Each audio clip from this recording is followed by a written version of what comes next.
What's good? What's good, everybody? Welcome back to another episode of The Urban Platform Speaks. Make sure to like and subscribe as you tune into the channel and check out the content. And with that being said, man, I want to speak about this recent episode of Carmelo's show, right? When he had Stephen A. Smith on there, and it was kind of weird energy, weird to watch this show with Stephen A. Smith on there because Stephen A. Smith was really going in on LeBron James, right? And I think that a lot of people and Carmelo Anthony included, a lot of people understand that it's open season basically on LeBron James. Like every time somebody goes on a show or somebody says something about LeBron James, if you're his friend or you're a fan of LeBron James, it don't do you any good really right now to defend LeBron James. Now, unless you really like in his inner circle, like Maverick Carter or Rich Paul or something like that. But like as far as like other basketball players and stuff like that, they're coming out and they just hanging LeBron James out to dry. And I think it's because like this big network got it in for LeBron James right now. I don't know what LeBron James, I don't know who he pissed off. He pissed somebody off because it's open season. And Carmelo Anthony knows what it feels like to be on the wrong side of like some of these powerful people. Because if you remember in that call, Carmelo was out of the league for a while, and there was some things said about him that Carmelo, even on his podcast, he said some things that was said was not true, but he just had to weather the storm and basically wait until he could get back in the good graces of whoever these people were, right? So what I'm gonna do is I'm going to play uh some of Jason Whitlock's reaction to what happened on that show because I think Jason Whitlock had a interesting perspective about it, and I'm gonna react to what Jason Whitlock has to say about this podcast. Stephen A's on Carmelo Anthony's podcast going in on LeBron James, that's significant. Carmelo Anthony is allegedly one of LeBron's best friends.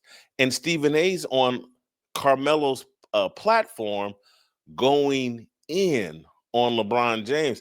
Like, whoo, boy, the wind must be blowing a different direction. If Carmelo Anthony is comfortable engaging in this 15-minute, and again, the whole interview is maybe 90 minutes, but they spent about 15 minutes primarily focused on LeBron James. And Carmelo Anthony is this comfortable doing this with LeBron James, allegedly one of his best friends, with LeBron James, the all-powerful LeBron James. And yes, you can watch the interview and say, well, Carmelo didn't really say anything. And occasionally he jumped in and defended LeBron.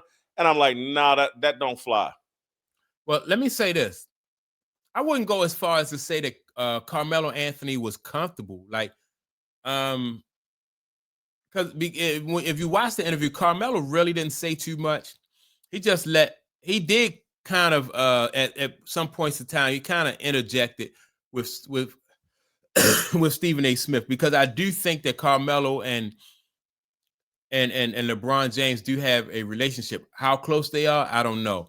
But I think that Carmelo is the kind of person, and they even said it through the on the podcast, like Carmelo is the kind of person that he's not really going to speak bad about you publicly, right? But I think because Carmelo knows some things about LeBron James that whereas though he could really drag LeBron James, but he choose not to do that because, like I said, he's his friend, and Carmelo's just not that kind of guy. He's not gonna really hang people out, unless you do something to him. He's not really gonna say nothing about you like that. So, but he also understands because he was in LeBron James' shoes at one time. He also understands like what LeBron James is up against. He see like what the play is right now, and the play is right now is to go after LeBron James and and try to destroy his image publicly. No. If Carmelo were being loyal to his friend, trust me, someone comes on my show and wants to talk about one of my friends. Let's say I'm going to say a name that you won't recognize, but he's one of my best friends in life, Todd Fennell. Someone comes on my show and wants to go in on Todd Fennell. I'm shutting that down real quick. All right, so he said he would shut it down real quick. Probably so, right? But then would Todd Fennell shut people down for you, right? Like would LeBron James, if all this attention, this negative attention was going at Carmelo Anthony, would LeBron James shut that down? And so I think that also plays into, because again, Carmelo said nothing bad about LeBron. And he interjected a couple times with Stephen A. Smith. He also recognized what the play is right now. So, real quick, we may get 30 seconds into that, and I'm like, that ain't the Todd Fennell I know. What are you doing? Let's go to break, and we'll be right back, and we'll be talking about something other than Todd Fennell. But that's not what happened here. Carmelo didn't have a lot of pushback. He allowed Stephen A. Smith to unpack his full story. And that I'm just going to play I'm going to play several clips, but we'll just start with one. We'll start with SOT 1. This is Stephen A. kind of previewing what he wants to do on Carmelo's podcast. Play the clip. I don't like his ass. Not a little bit. I understand what he means to Melo. I understand what he means to D Wade, my boys. I understand it. But all I'm going to say. All right, so that statement right there. He said, I don't like his ass, not a little bit. I understand what it means to Carmelo, and I understand what it means to somebody else, right? That statement right there is just saying that no matter how you feel about it, Carmelo, this is how it is, and this is how it's going to go down. Because Stephen A. Smith is not just, those comments that Stephen A. Smith made are not just about Stephen A. Smith. These comments, somebody else with more pull and more influence is speaking through. They're speaking through Stephen A. Smith. And Carmelo Anthony understands that, and Carmelo Anthony knows that. That's why Carmelo Anthony, played this situation the way he played it. Because that's not, if it was just Stephen A. Smith, Carmelo been like, man, y'all need to, and they tried to do, they be like, man, y'all need to just squash this, because, that's not the guy. I mean, he's not perfect, but that's my guy. But this is not those, because who really cares about like what Stephen A. Smith, who he like and who he don't like, because his credibility, you kind of like got to go along and play along with Stephen A. Smith, right? Everybody in the back of their mind is thinking like, this dude has no credibility. He's not who he say he is, and he's questioning LeBron James. So that's what that's all about. When it comes to that, Melo is 1,000% right. This dates back more than a decade. I'm not going to go into detail of the shit this man has tried to do to me. People don't understand. You don't know that you do not understand the links this man would go to. I believe he's one way publicly, he's another way privately. I believe he's, he might not be interviewed and he might not be quoted, but the things he says and the things he has said to people, it's gotten back to me. The things that he's tried to do, if it were up to him, I wouldn't be where I am today. Did he try to get you off the air? You understand what I'm saying? I'm not going there. Okay. Figure it out. Okay. Okay. All right. Because I'm not going to find myself in a position where it can get uglier. I'm not going to do it. Okay. But I'm telling you, I'm not asking. It's some low shit. These guys get lost in, oh, I'm so talented. I'm a once in a generation, once in a lifetime. I'm the most talented man in music. The music industry doesn't reward talent, not the American music industry, not the world's music industry. It doesn't reward talent. it rewards the promotion of degeneracy. Well, let me say this because that's very important. What Jason Whitlock just said. It's not about talent in music. It's not about talent all the time in basketball. It's about not. I don't even think it's the degeneracy. I think it's about loyalty. Like you have to show your allegiance to the people that are supporting you. You have to show your allegiance to the people that have put you in the place where you are. You know, LeBron James has showed that he will bite the hand that feeds him, right? And so when you do that, when you want to, you haven't been an ambassador for the game of basketball. Then on top of that, you reap all the rewards that basketball has given you, and now you want to start a league. This I think is about putting LeBron James as an athlete in his place. So it wasn't LeBron James' job to promote degeneracy. But when you look at his image, right, as a father, he's a great role model. As a husband, he's a great role model, at least publicly, right? So it's not about that.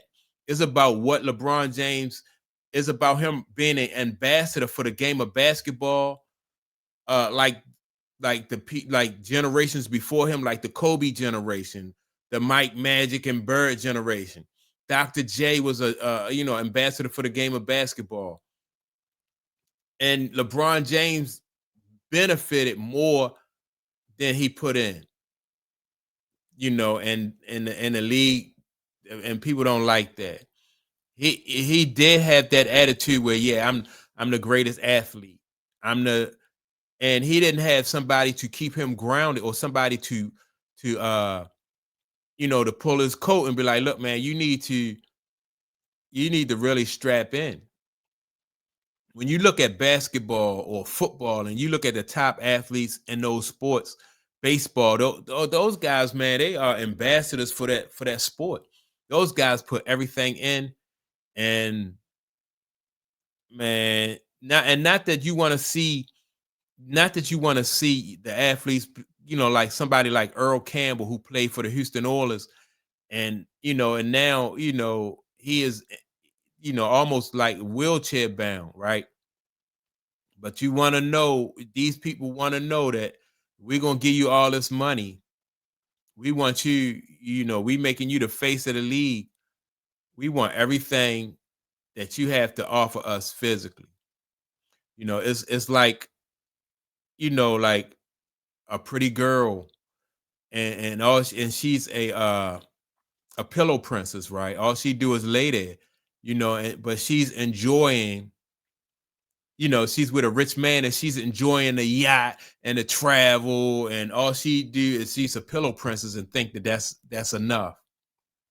It's not. You can't be a pillow princess when you with somebody who has the kind of pull, and somebody who has the kind of like they expect more than just a pillow princess, and that's what he has been throughout his career, a pillow princess. They can make anything sound good. The words that I'm saying right now on this show, they can put a beat behind it and put their sales team behind it and put their television industry behind it and put their internet algorithms behind it and make the words that I'm saying right now into a rap song that the idiots in the world, and I'm talking about me and everybody else, we will buy it and call it great. Oh, that's the best rap song I ever heard. Did you hear Whitlock on Fearless? Just talking. They put a beat behind it and they've turned it in. I mean, because again, just think of. I mean, I think that's a great analogy too, right? Because if you look at it like the guys who make it in the rap industry, right? In my opinion, they not always the best rappers. The ones who, like, I never thought that Jay-Z was the, and I don't want to take no flack. I just never thought Jay-Z was the best. I like Nas, I like Jadakiss, but some people, like Jay-Z is the one who made at first everything was just going Jay-Z way, as far as like him being number one in the industry. But I just never thought Jay-Z. I like his music. To me was okay, but it wasn't like Jadakiss. It wasn't like Nas to me, but if the industry chooses Jay-Z, then that's who they're going to promote and that's who they're going to push. And LeBron James was promoted and he was pushed. And, you know, because of that, he turned into, you know, more of a diva than anything. The dumb thing, I'm on Superman That Hoe was a song by, I forget the guy's name, but it was the #1 song and made this guy rich. They decide anything. All of this music is stupid. They decide. I don't want to go too far off course. And I'm drifting. Let me get back on point. I'm going to give you the biggest example of what I believe is in the process of happening to LeBron James. Bill Cosby. Bill Cosby had so much success at NBC with the Cosby Show that in the 1990s, he started a campaign to buy NBC. He kept floating it out there. Hey, man, I don't want to just make great TV. I want to own a television network and control what actually happens on these TV networks. Go look it up. This is in the early 1990s and throughout. Bill Cosby wanted to buy NBC. Bill Cosby, later on in the 1990s and 2000, was involved in other very disruptive business moves or business. Yeah, and that's why I think with LeBron James trying to wanting to buy or wanting to be an owner of an NBA team and knowing that they were going to reject him, then he's like, well, I'm going to try to start up a league, get some partners and try to start up a league so we can compete against you. You know, that's to me, I just think that was not a wise business move. It's okay to be ambitious and want to have and do things, but you gotta know who you going up against and what you're doing. Just because you had the money, don't mean, or you might have the money and some money and the popularity. That don't mean that that's a wise business move for you to try to compete with the NBA after they have allowed you. You know, you played for 23 years. Now you want to be a detractor from the NBA and you want to compete with the NBA. And if you had the opportunity to put the NBA out of business because your league, that's far fetched, you know, that's how they're looking at it. So, yeah, man, this is, you know, I don't know what business attempts to where he wanted to seize control. Bill Cosby, I'm this great comedian. I've created this great television show. I'm a genius. I'm chosen. And I get to act like all the other people in history that they've made my kind of money, they have my kind of influence, and they want more and more and more. And the next thing you know, they want to drive the bus. They don't just want to be a passenger. They just don't want the right to sit up front in the bus. They want to put their hands on the steering wheel and direct where the bus goes. And someone has to come up and tap them on the shoulder in this world. So Jason Whitlock is basically saying it's all about like knowing your place, right? Some people don't want to, you know, like know your place. Don't get too big for your britches. You know, and my take on that is if somebody else make you, then somebody else will be able to break you. Right. And that's the thing. If LeBron, like if you're in a business and you grow your business organically through your own hard work and nobody made you the face of the company and all that other stuff, and you want to go on and you want to take on your competitors, then that's one different thing. But if you come up through their business, then they made you, it's hard. You know, you're not gonna be able to take over like that.